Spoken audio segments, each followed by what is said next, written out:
우리 교회가 작년 3월 17일 날 첫 예배를 드리고 이제 거의 1주년이 되었습니다. 다음 주일에는 아마 새로운 강사님이 오셔서 말씀도 전해주시고 특별한 그런 시간도 있을 거라고 생각합니다. 지난 1년을 돌이켜보니까 우리가 웨어하우스에서 처음 예배 드릴 것부터 생각해 보면 참 어떻게 여기까지 왔는가. 오늘 에베네셀의 하나님이라는 찬양을 들으면서 만감이 교차하는 것 같습니다. 많은 일도 있었고 또 저 개인적으로도 참 어려운 일들도 많이 있었는데 그래도 하나님께서 여기까지 지켜주시고 인도해 주신 것에 대하여 감사를 드리면서 앞으로 또 우리 거룩한 교회가 하나님께서 주신 사명과 또 그 책임을 다하여서 달려나갈 수 있는 그런 교회가 되기를 간절히 소원합니다. 여러분들 기도 많이 해주시고 교회라고 하는 것은 가만히 그저 세우면 저절로 교회가 부흥하고 절대 그런 교회는 없습니다. 열심히 충성 봉사하고 헌신 봉사할 때 그럴 때 하나님께서 은혜를 베풀어 주시고 한 영혼 구하기가 뭐 쉽겠습니까? 그렇잖아요? 그래서 하나님께서 예수님이 뭐라고 했습니까? 한 영혼이 천하보다 귀하다잖아요. 그러니까 한 영혼은 천하를 얻는 거하고 똑같은 거예요. 한 달에 만불 벌기도 어렵잖아요. 만불이 뭐예요? 그렇죠? 어떤 사람은 천불 벌기도 어려웠는데 한 영혼이 천하보다 귀한 그 값어치가 있는데 그 한 영혼이 쉽게 교회에 오란다고 오겠습니까? 그러니까 우리가 더 많이 열심히 하나님 앞에 우리에게 주어진 사명을 위해서 할 때에 하나님께서 우리 교회를 더 축복하시고 사용하실 거라고 믿습니다. 하여튼 기도 많이 해주시기를 바라고요. 오늘 여전히 우리가 룻기 말씀을 한번 묵상해 보도록 하려고 합니다. 룻이 지난 주일날 베들레헴으로 들어왔다고 말씀을 드렸습니다. 모압의 여인, 이방 여인이 남편도 죽고 자기 시아버지도 죽고 그래서 시어머니와 함께 홀로 베들레헴으로 들어왔다고 지난주에 우리가 말씀을 묵상했습니다. 그런데 이 베들레헴으로 들어왔다는 것이 굉장히 큰 의미가 있다고 말씀을 드렸는데 정작 이 룻이 자기 시어머니와 베들레헴으로 들어왔지만 룻에게는 아무런 변화가 없었습니다. 왜냐? 당장 베들레헴에서 묵고 살 일이 막막합니다. 누가 이들에게 뭐 집을 주고 먹을 것을 주고 잘 살게 했겠습니까? 그들은 먹고 살 길이 막막했습니다. 베들레헴에 들어가면은 분명 뭔가가 좋은 일이 있을 것 같았는데 정작 베들레헴에 가보니까 먹을 것이 없고 거처할 곳이 마땅하지 않았죠. 그래서 룻이 자기 시어머니 나오미를 봉양하고 이 가정을 꾸리기 위해서 한 일이 있습니다. 그게 바로 이삭을 줍는 일이었습니다. 여러분, 베들레헴을 들어올 때는 나름대로 꿈을 갖고 들어왔겠죠. 시어머니하고 잘 살아보겠다고 들어왔는데 그 룻의 삶은 고작 이삭을 줍는 일이었습니다. 옛날에 우리나라에서도 그런 일이 있었지만 이스라엘에서는 농사를 짓고 나면 이 가장자리를 이렇게 수확을 안 하고 남겨뒀다는 거예요. 왜냐하면 가난한 사람들을 위해서 그걸 좀 가져갈 수 있도록 그렇게 했다는 겁니다. 그러니까 가난한 사람들은 그 이삭을 주어서 생계를 유지하고 있었던 거지요. 그런데 이 룻이 자신이 베들레헴에 왔을 때 이삭을 주울 거라고 생각을 했겠습니까? 전혀 생각하지 못했죠. 그러나 그의 인생은 너무나도 가난하고 너무나도 불쌍하고 너무나도 고달픈 인생이었어요. 이삭을 열심히 주어본들 가서 자기 시어머니하고 그저 함께 먹으면 내일 또 와서 이삭을 주어야 되는 그런 인생이었습니다. 그의 인생은 너무나도 고달프고 힘들고 어렵고 슬픈 여자의 인생을 살았다고 볼 수 있습니다. 그런데 여러분, 룻이 이 이삭을 주우면서 베들레헴에 들어왔지만 이삭을 주우면서 깨닫지 못한 게 하나 있었습니다. 정확하게 말하면 룻 자체도 알지 못하는 것이 있었습니다. 누가 베들레헴을 들어와서 이삭을 죽기 위하여 들어오는 사람이 있겠습니까? 그런데 자기가 내 인생이 아이고 기껏 왔는데 시어머니 따라 들어왔는데 뭐 하나님의 땅이라고 그러고 젖과 꿀이 흐르는 땅이라고 그랬는데 와보니까 내가 이삭 죽는 사람밖에 안 되는구나 라고 생각했는데 이 룻이 알지 못하는 것이 있었어요. 그게 뭐냐? 이삭 죽는 그 이 고난과 이 어려움은 축복받기 전에 전 단계라는 사실을 이 룻이 알지 못했다는 겁니다. 자신이 겪고 있는 이 모든 일들이 하나님의 축복을 받기 전 단계라는 것을 이 룻은 알지 못했다는 것이죠. 사랑하는 성도 여러분, 우리는 이 단계를 거쳐야만이 복이 있다는 것을 우리도 깨달아야 돼요. 마태복음 14장에 보면 예수님이 무리를 걸어오시는 그 사건, 기적의 사건이 있습니다. 그런데 예수님이 무리를 걸어오는 이 사건을 제자들이 언제 경험하게 됩니까? 풍랑 속에서 경험하게 돼요. 풍랑이 없었으면 예수님 걸어오는 거 죽었다 깨어나도 못 보는 거예요. 그런데 풍랑 속에서 이 제자들은 어떤 생각을 하겠습니까? 아이고야, 내 배 타가 죽는구나. 배를 타고 건너가려고 생각했는데 배 타고 풍랑이 일어서 여기서 죽는구나, 빠져 죽는구나 이렇게 생각했을 건데, 그런데 그 속에서 무엇을 경험하게 됩니까? 그 다음 예수님이 그 풍랑 속에 걸어오는 것을 보게 됩니다. 그 풍랑 속에 걸어오는 예수님을 보면서 베드로는 어떤 축복을 받았습니까? 무리를 걷는 축복을 경험하게 되었습니다. 우리가 경험하는 모든 것들이 아이고 내가 이러려고 내 인생 사나, 내가 이러고 사나, 이런 내 인생에 대해서 많은 생각을 하게 되지만 그것은 뭐라는 거예요? 축복의 전 단계라고 하는 것을 우리가 깨달아야 한다는 것입니다. 비록 현실이 그렇지 못하다 할지라도 그것은 하나님의 축복의 과정이라고 하는 것을 우리는 무엇보다도 정확하게 인식하고 있어야 된다는 겁니다. 왜 고난은 복음의 전 단계로 보아야 할까요? 목사님 말한 것처럼 꼭 그렇게 고난을 거쳐야만이 하나님의 복을 받을 수 있는 겁니까? 그렇게 질문할 수 있을 겁니다. 그래서 오늘 본문에서 그 대답을 우리에게 주고 있습니다. 룻기 2장 12절에 뭐라고 그랬습니까? 룻이 하나님의 날개 아래 들어왔기 때문이라고 그래요. 왜 축복의 전 단계입니까? 하나님의 날개 아래 들어왔기 때문에 그렇다. 이게 무슨 말인가? 여러분, 하나님의 날개라고 하는 것은 비상한 날개지요?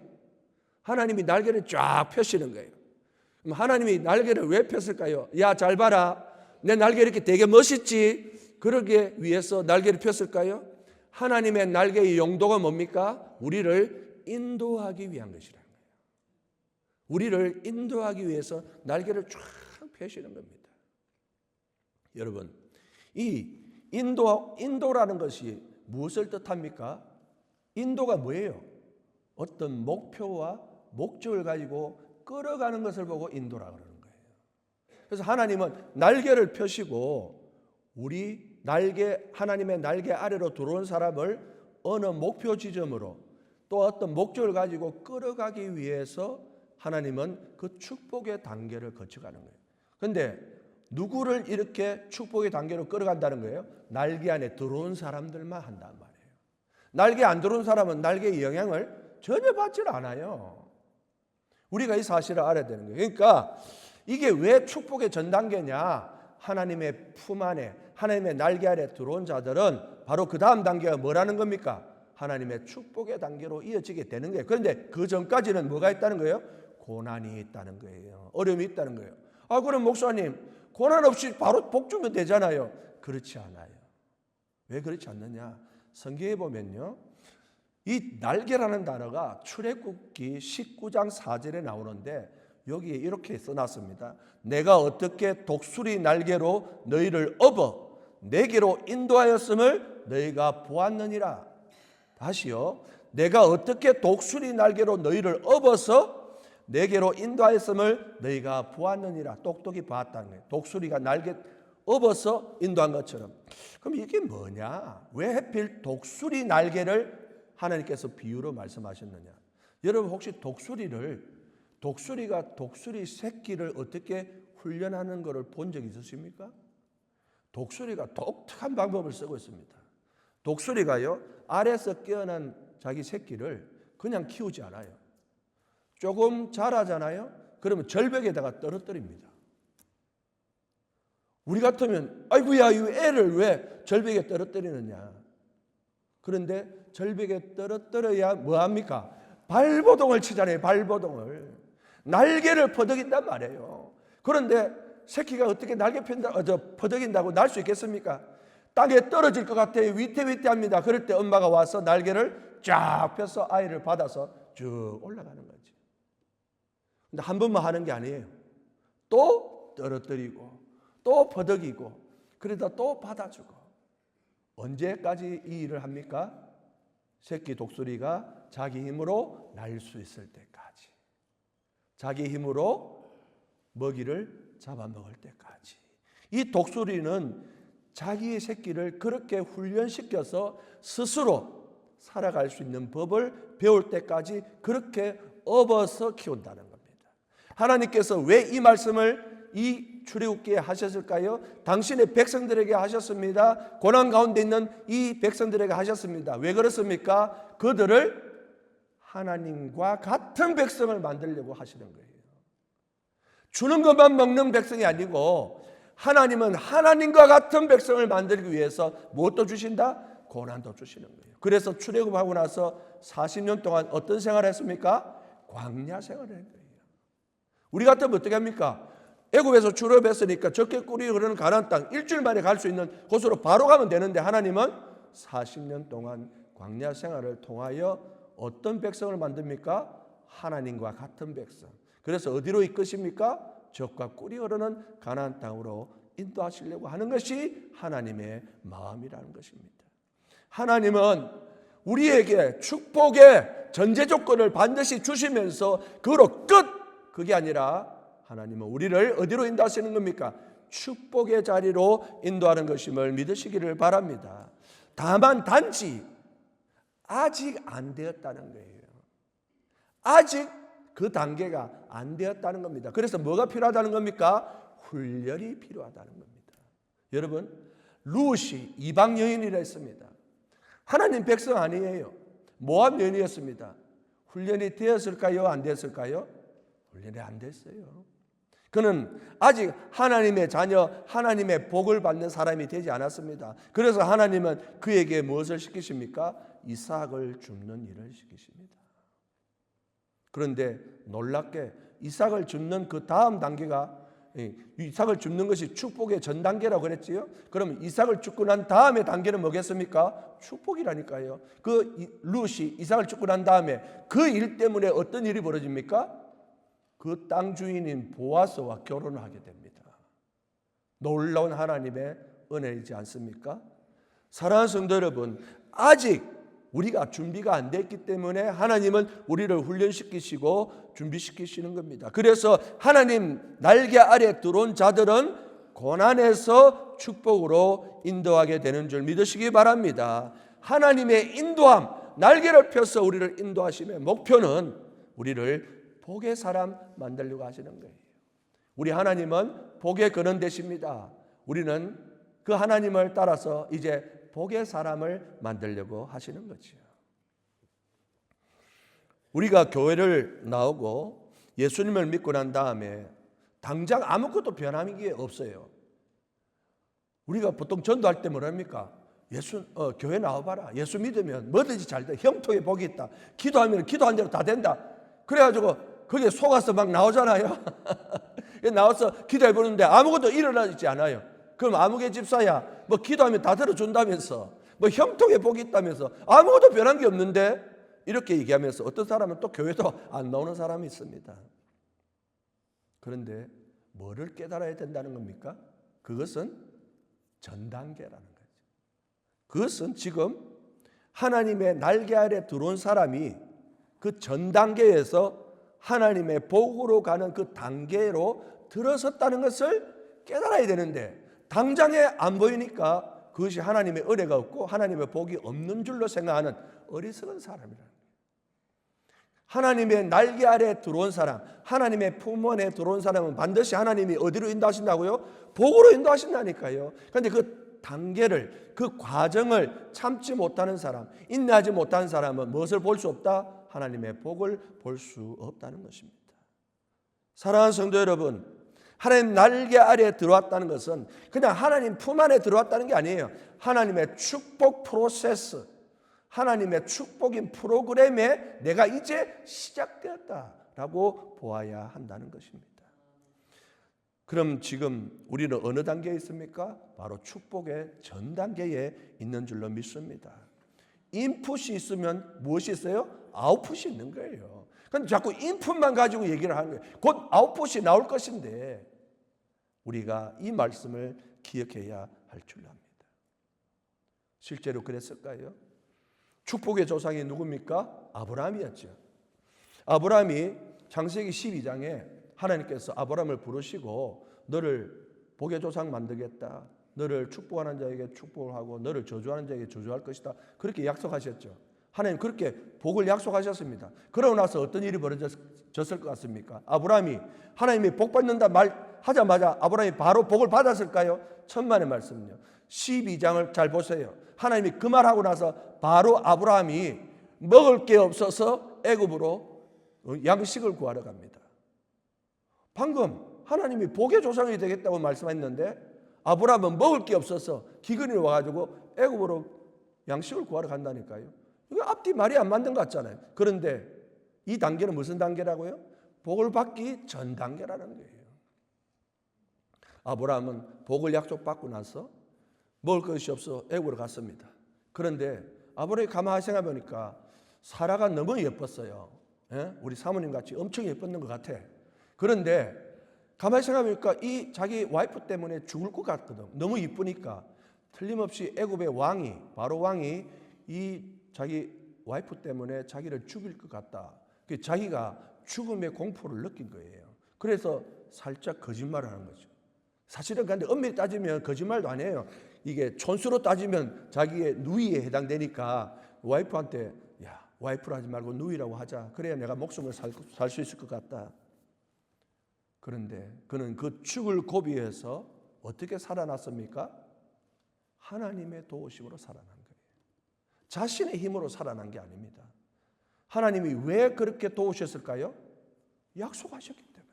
그 축복의 프로세스에 이제 시작했으니까 이제 하나님이 어떻게 해요? 고난, 이 전 단계에서 하나님이 이제 이 축복을 주시는 거죠. 그래서 이 바로 왕이 하나님께서 이 아브라함의 와이프인 사라를 자기 집으로 들이자마자 이 바로 왕 집안에 쑥대밭이 된 거예요. 성경에 보면 재앙이 내렸다 그랬어요. 와, 그 사라를 자기 집에 들이자마자 애굽 이 바로 왕 집안이 완전히 재앙이 되었다. 바로 왕만 그런 게 아니고 그 집안이 재앙이 내렸다고 말하고 있습니다. 누가 그랬습니까? 하나님이 하신 것이죠.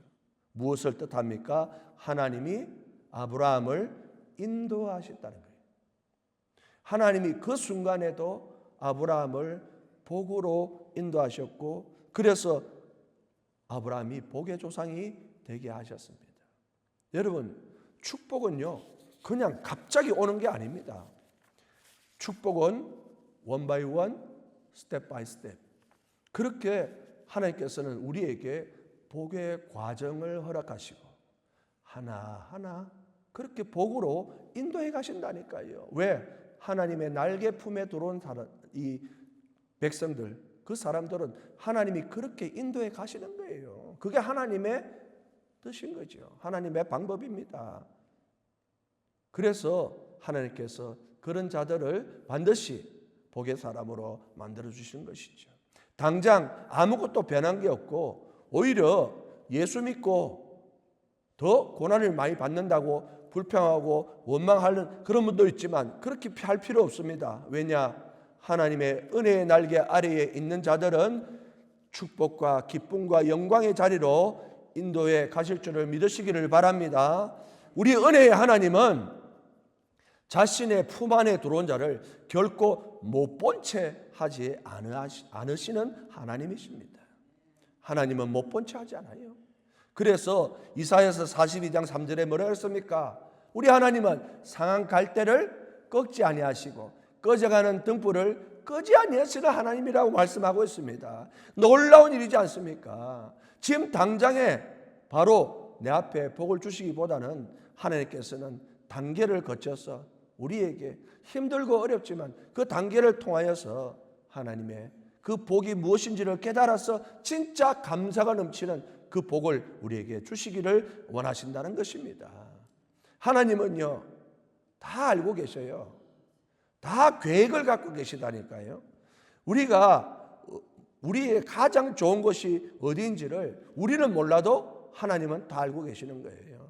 하나님은 계획을 갖고 계시기 때문에 우리는 그 하나님에게 우리를 온전히 맡기만 되는 거예요. 주의 날개에 올라타면 되는 것입니다. 그러면 하나님께서 우리를 복의 길로 인도하여 가시는 것이죠. 그래서 예레미야서 29장 11절에 예레미야가 이렇게 고백합니다. 여호와의 말씀이니라 너희를 향한 나의 생각을 내가 아노니 평안이요 재앙이 아니니라 너희에게 미래와 희망을 주는 것이니라. 아멘. 우리 하나님의 생각은 뭐라는 거예요? 우리한테 재앙을 주려는 게 아니라는 거예요. 우리의 평화를 주시고 과거의 어떤 일들을 그를 삼는 게 아니고 미래와 희망을 주려고 하는 것이 우리 하나님이 원하시는 것이라는 겁니다. 어떤 분들은 과거에 매여 있고 또 절망에 쌓여서 사는 사람이 있는데 하나님의 품 안에 있는 자들, 하나님의 날개 아래 들어온 자들은 그런 거 생각하면 안 돼요. 과거는 잊어버리고 나의 모든 절망, 힘든 것 그런 거 다 돌아보지 마세요. 이제부터는 뭐만 보면 됩니까? 앞만 보면 되는 거예요. 미래를 바라보고 하나님이 주시는 평안과 희망을 볼 수 있기를 간절히 바랍니다. 모든 것을 준비해 놓으시고 우리를 이끌어 가시는 그 하나님 여호와 이레의 하나님인 줄 믿으시기 바랍니다. 여호와 이레라는 이름이 어디서 나왔습니까? 아브라함이요 100살에 얻은 아들이 이삭이잖아요. 그런데 하나님이 뜬금없이 100살에 준 그 이삭을 제단으로 제물로 바치라고 하는 거예요. 아버지 마음이 얼마나 찢어졌겠습니까? 눈에 넣어도 아프지 않는 이 아들 이삭을 칼을 들어서 이제 이삭에게 내리 꽂으려고 하는 그 순간 아브라함아 아브라함아 하면서 하나님께서 내가 네 마음을 알겠다고 말씀하시며 뒤를 돌아볼 때 수양이 수풀에 걸려 있는 거예요. 무엇입니까? 하나님은 처음부터 이삭을 받을 생각이 없으신 거죠. 누구의 믿음을 보려고 합니까? 아브라함의 믿음을 보려고. 그러니까 하나님은 수양의 수풀에 벌써 준비해 놓으시죠. 그때 아브라함의 고백이 뭡니까? 여호와 이레의 하나님. 나는 모르고 있었지만 하나님은 나를 아들도 주시고 축복도 주시고 할렐루야 여호와 이레의 하나님이시구나 고백하였다는 것입니다.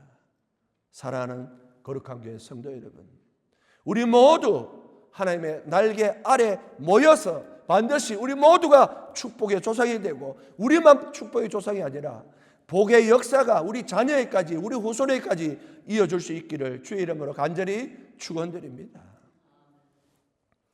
그러면은 날개 아래에 있는 자들은 어떻게 하나님의 인도하심을 받느냐 하는 것을 생각해 봐야 될 것 같아요. 하나님이 인도하셔서 그 축복으로 다음 단계로 넘어간다고 그랬는데 어떤 과정으로 하나님께서는 우리를 이 고난에서 축복의 과정으로 이끌어 가시는가라고 했는데 두 가지를 생각해 보겠습니다. 첫 번째, 행한 일에 대하여 보답을 해 주십니다. 그 과정을 통해서 하나님은 우리가 복의 사람을 되게 하신다는 겁니다. 행한 일에 대하여 보답을 해 주신다. 오늘 본문 12절 전반부를 한번 보시겠습니다.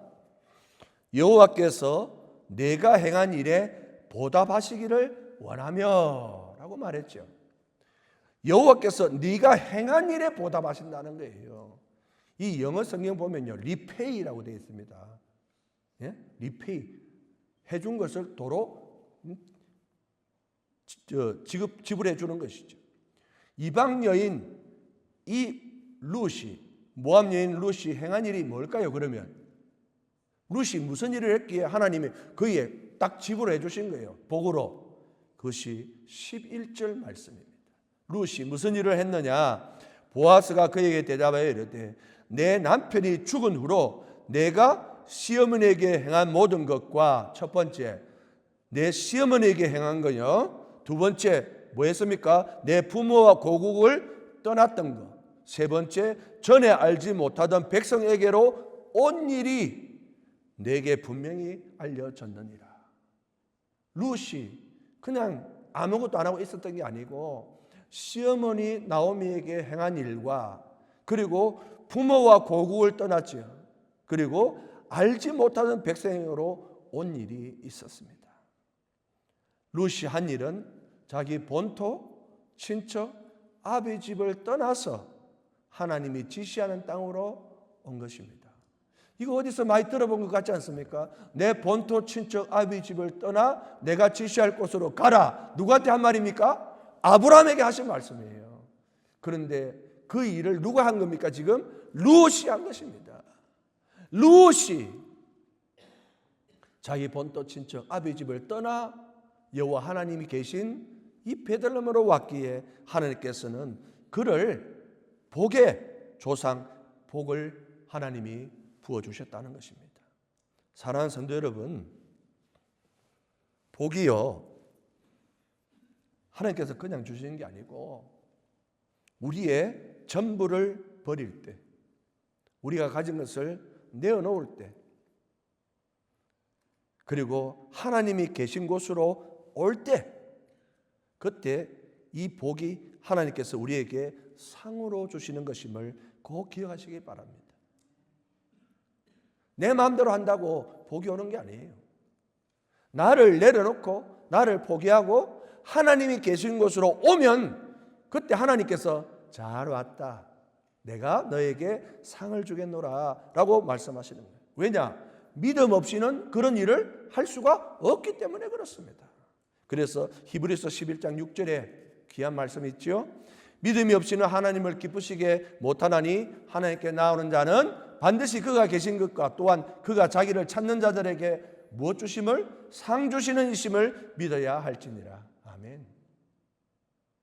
믿음이 없이는 하나님을 기쁘시게 못하고 하나님께 나아오는 자는 하나님이 계신 것과 또한 자기를 찾는 자들에게 상 주시는 이심을 믿어야 하나님께서 그 믿음 보시고 놀라운 복을 주시고 상을 주신다는 겁니다.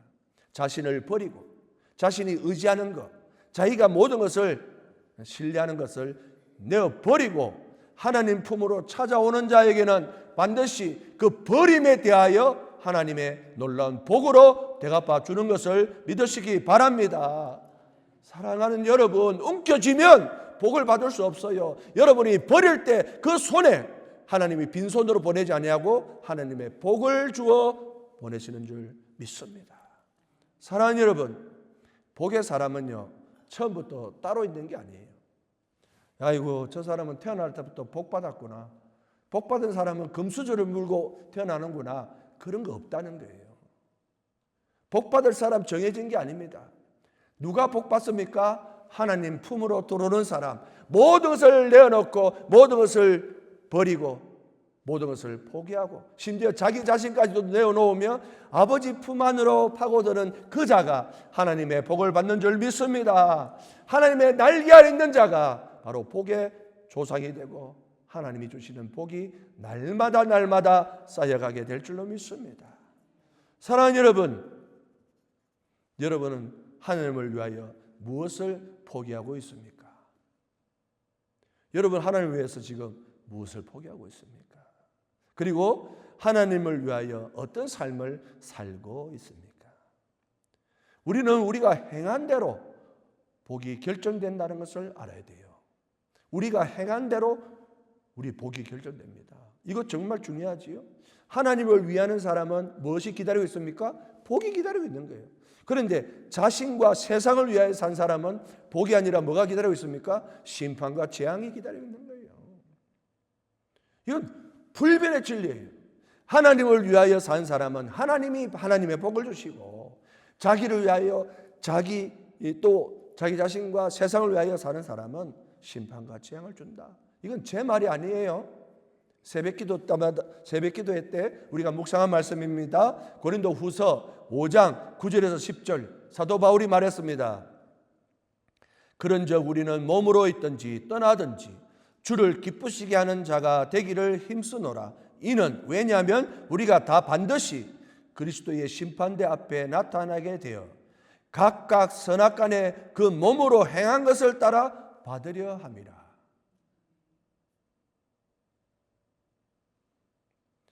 주를 기쁘시게 하는 자가 되기를 힘써라. 왜 그러느냐? 하나님 심판대 앞에 반드시 우리가 설 텐데, 그때는 뭐라고 그랬습니까? 선악간에 그 몸으로 행한 대로 받는다 그랬어요.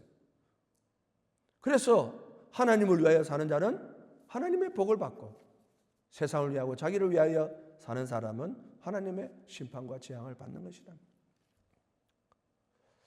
지난 주간에 어떤 목사님이 참 귀한 말씀을 하시는 걸 제가 들었습니다. 저도 보면서 참 그런 사람이 되고 싶다, 그런 생각이 들었는데, 여러분, 한국에 한경직이라는 목사님이 계십니다. 여러분들 중에 아시는 분도 계시지만 지금 돌아가셨어요. 한국의 큰 어른입니다. 정말로 훌륭하신 분이고, 물론 과거에 잘못한 부분들도 있지만, 일제 시사 참배에 하는 그런 부분도 있지만 그건 다 회개하셨고 그랬는데, 마지막 은퇴하시고 이분이 어느 기도원에 평생 사셨어요. 그런데 이 어르신이 평생 사시는데 재산이 뭐가 있었느냐 보니까 양복 두 벌밖에 없는 거예요. 예? 어디 설교하러 갈 때 양복 입고 가야 되니까 양복 두 벌만 들고 그 기도원에서 평생 사셨다는 거예요. 참 대단하죠. 그런데 이 어른이 연세 드시면서 치매가 온 거예요. 그래가지고 아주 가까운 지인이 찾아오고 가족이 찾아와도 알아보지를 못하는 거예요. 누구세요? 저를 아십니까? 이렇게 하니까 마음이 너무 아픈 거죠. 지인들이, 그 훌륭한 어른이 치매가 왔으니까. 그런데 이 목사님이, 한경진 목사님이 치매가 걸려서 자기 가족도 못 알아보고 지인을 못 알아보는데, 그 손님이 딱 가실 때 두 문장을 하신다는 거예요. 두 문장. 거기에서 제가 이야, 너무 대단하시다. 어떤 두 문장을 하시느냐? 가시는데 첫 번째, 저는 죄인입니다. 이 말씀을 하신다는 거예요. 가시는 분한테. 그리고 두 번째, 저는 예수님을 믿습니다. 이 얘기를 하시고 보내신다는 거예요. 여러분, 치매가 걸리고 자기가 아는 것이 없고 아는 사람도 없고 아무것도 모르지만 무엇을 기억합니까? 자기가 죄인이고 나는 예수님을 믿는다. 심판대 앞에 섰을 때 하나님 뭐라고 그랬습니까? 야, 난 거 다 기억할 필요 없어. 내가 두 가지만 기억할게. 네가 죄인이었고 네가 예수를 믿는구나. 그것만큼은 확실하니까 너는 어디 앞으로? 천국 앞으로. 사랑하는 성도 여러분, 하나님은 우리가 행한 대로 복을 주셔요. 하나님의 날개 아래에서 하나님께서는 그냥 끝까지 갈 때까지 복 안 주고 있는 게 아니라 매 순간 우리가 한 행위, 우리의 말, 우리의 신앙, 우리의 결단, 우리의 고백을 통하여 항상 하나님의 복이 그 순간에 임하도록 허락하여 주신 줄을 믿으시기 바랍니다. 그래서 하나님의 날개 아래 있는 것이 얼마나 은혜가 되고 우리에게 복이 약속된 줄로 믿습니다. 그것이 오늘 이 말씀이 우리에게 주는 거예요. 두 번째로, 하나님은 하나님 날개 아래 있는 자들은 어떻게 인도하십니까? 어떤 복을 주시느냐? 철저하게 보호해 주십니다. 철저하게 보호해 주셔요. 본문 12절 말씀 하반절을 보면요, 이렇게 기록했습니다. 이스라엘 하나님 여호와께서 그의 날개 아래에 보호를 받으러 온 내게 온전한 상 주시기를 원하노라. 하나님의 날개 아래에 뭐하러 왔다는 겁니까? 보호함을 받으러 왔다는 겁니다. 세상에서 많은 복이 있지 않습니까? 건강의 복도 있고 물질의 복도 있고 권세의 복도 있고 얼마나 많은 복이 있겠습니까? 자식의 복도 있고 많이 있잖아요. 그런데 세상에서 제가 볼 때 제일 중요한 복이 뭔가? 평안의 복이에요. 평안의 복. 왜 평안의 복이냐? 아무리 재물이 많아도 홀라당 도둑 맞으면 소용이 없는 거 아니에요. 그걸 지키지 못하면 아무 의미가 없는 거예요. 아무리 건강이 좋아도 그것을 지켜내지 못하면 우리에게 무슨 유익이 있겠습니까? 하나님은 그래서 우리를 어떻게 인도하신다고요? 하나님의 날개 아래 있는 자들은 끝까지 책임을 지시는 그런 하나님이심을 믿으시기 바랍니다. 하나님은 우리에게 평안의 복을 주셔요. 그래서 그 평안의 복을 하나씩 하나씩 이끌어서 어디까지 이끌어 가신다는 겁니까? 하나님의 나라로까지 이끌어 가시는 거죠.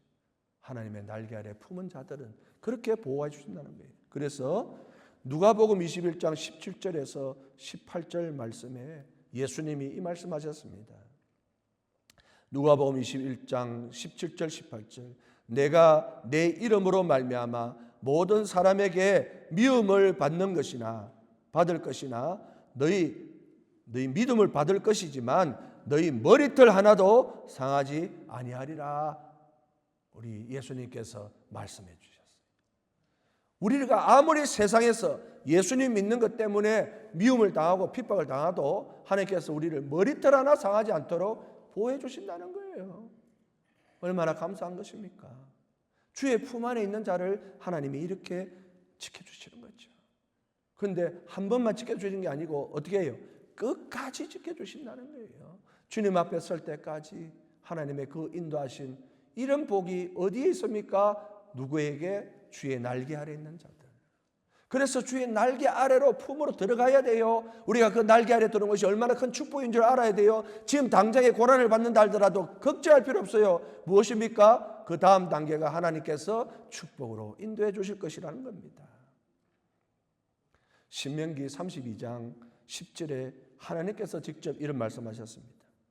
여호와께서 그를 황무지에서 짐승이 부르짖는 광야에서 만나시고 호위하시며 보호하시며 자기의 눈동자와 같이 지키셨도다. 아멘. 광야에서 이스라엘 백성들 광야에서 얼마나 많은 어려움을 겪었습니까? 그런데 그때마다 하나님이 어떻게 하셨다고요? 호위하시고 보호하시고 눈동자와 같이 지켜주셨다고 말씀하고 있습니다. 어떤 위험에도 어떤 위기에도 하나님의 날개 아래 있으면 걱정하지 마세요.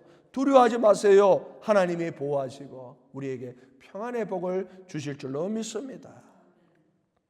제가 이 닭이 뱀하고 싸우는 것을 봤거든요. 닭이 뱀하고 싸우더라고요.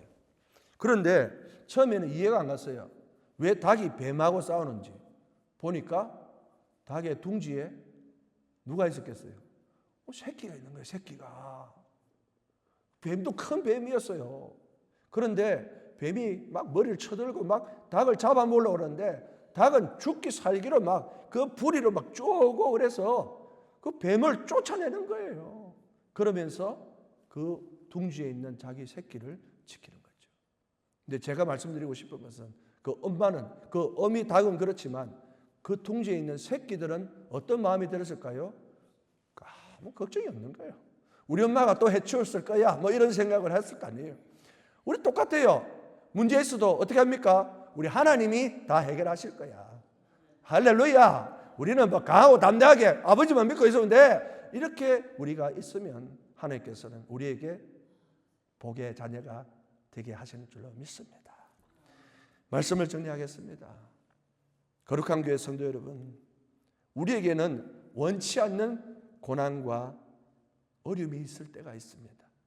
세상에 고난을 원하는 사람이 누가 있겠습니까? 그러나 세상 사람들은 그렇게 생각할지 몰라도, 그래서 원망하고 한탄하고 불평불만할지 몰라도 우리는 깨달아야 된다니까요. 우리가 모르고 있으면 안 돼요. 우리가 기억해야 될 것이 무엇입니까? 이제 나에게 복이 굴러오는구나. 이 고난은 하나님께서 나에게 축복을 주시기 전 단계구나. 이제 인풋이 들어갔으니까 아웃풋이 하나님의 복으로 들어오는구나 라고 우리는 깨달아야 한다는 것입니다. 이제 그것을 깨달았다면 사랑하는 거룩한 교회 성도 여러분, 우리 모두는 하나님의 날개 아래 복으로 인도받을 수 있기를 간절히 소원합니다. 그리고 그 인도함을 믿고 이 세상을 당당하게 그리고 힘있게 복의 사람으로 살아갈 수 있기를 주의 이름으로 간절히 축원드립니다. 아멘. 기도하겠습니다. 사랑과 은혜가 많으신 하나님 아버지, 우리에게 있는 여러 가지 어려움이 있고 힘든 일이 있지만 그러나 지금 당장 우리가 그것을 보기보단 우리가 하나님의 날개 아래 있는가를 살펴보게 하여 주옵소서. 주의 날개에 있으면 주님이 나를 여기에 머물게 하지 아니하시고 하나님의 복으로 하나님의 집으로 하나님의 능력 안으로 인도하실 줄로 믿고 그렇게 살아가고 이 모든 것들을 기대하며 소망하며 그리고 복의 조상이 될 것을 준비하는 저희들이 되게 하여 주시옵소서. 슬픔의 눈물보다 앞으로 있을 감격의 눈물을 기대하며 소망 가운데 살아갈 수 있는 저희들이 되게 하여 주시옵소서. 누가 뭐래도 내가 믿는 그 하나님을 믿는 그 믿음이 모든 것을 넉넉하게 이기고 남을 줄로 믿습니다. 그 신앙 가지고 한 주간 살아갈 수 있게 하여 주시옵소서. 예수님 이름으로 간절히 기도합나이다. 아멘.